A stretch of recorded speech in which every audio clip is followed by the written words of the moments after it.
ಮುಖ್ಯಮಂತ್ರಿಗಳ ಮೇಲೆ ಖಾಸಗಿ ದೂರನ್ನು ದಾಖಲಿಸಿದ್ರಲ್ಲ 3 ಜನ, ಅದೇ ಟಿ.ಜೆ. ಅಬ್ರಹಮ್ಮು ಮತ್ತು ಪ್ರದೀಪ್ ಕುಮಾರ್, ಇವರೆಲ್ಲರೂ ಕೂಡ ಈ 3 ಜನ ಈಗ ಕೋರ್ಟ್ ಮೊರೆ ಹೋಗೋದಕ್ಕೆ ನಿರ್ಧಾರ ಮಾಡಿದಾರಂತೆ.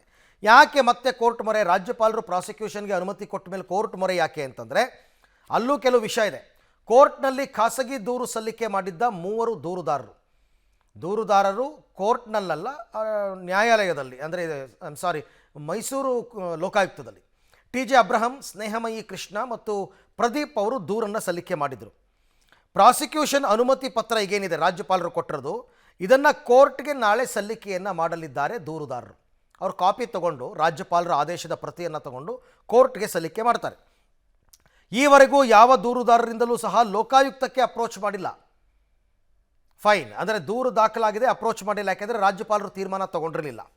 ಹೀಗಾಗಿ PC ಆ್ಯಕ್ಟ್ನಲ್ಲಿ ಲೋಕಾಯುಕ್ತ ಪೊಲೀಸರು ಇನ್ನೂ ವಿಚಾರಣೆಯನ್ನು ಕೈಗೆತ್ತಿಕೊಂಡಿಲ್ಲ. ಯಾಕೆ ಅಂತಂದರೆ ಮುಖ್ಯಮಂತ್ರಿಗಳ ವಿರುದ್ಧ ಅಲ್ವಾ, ಜನಸಾಮಾನ್ಯರ ವಿರುದ್ಧ ಅಲ್ಲ, ಇದು ರಾಜ್ಯಪಾಲರಿಂದ ಆದೇಶ ಬರಬೇಕು ಅಂತ.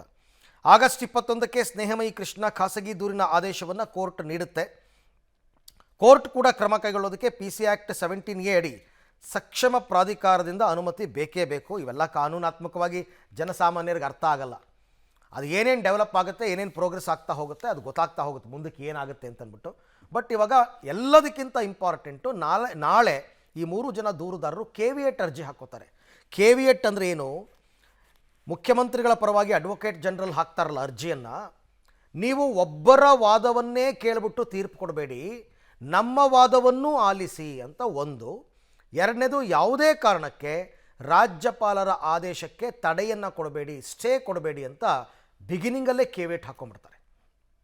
ಆ ಕೇವಿಯೇಟನ್ನು ಹಾಕ್ಕೊಳ್ಳೋದ್ರಿಂದ ವಾದ ಪ್ರತಿವಾದಗಳು ನಡಿಲೇಬೇಕಾಗತ್ತೆ.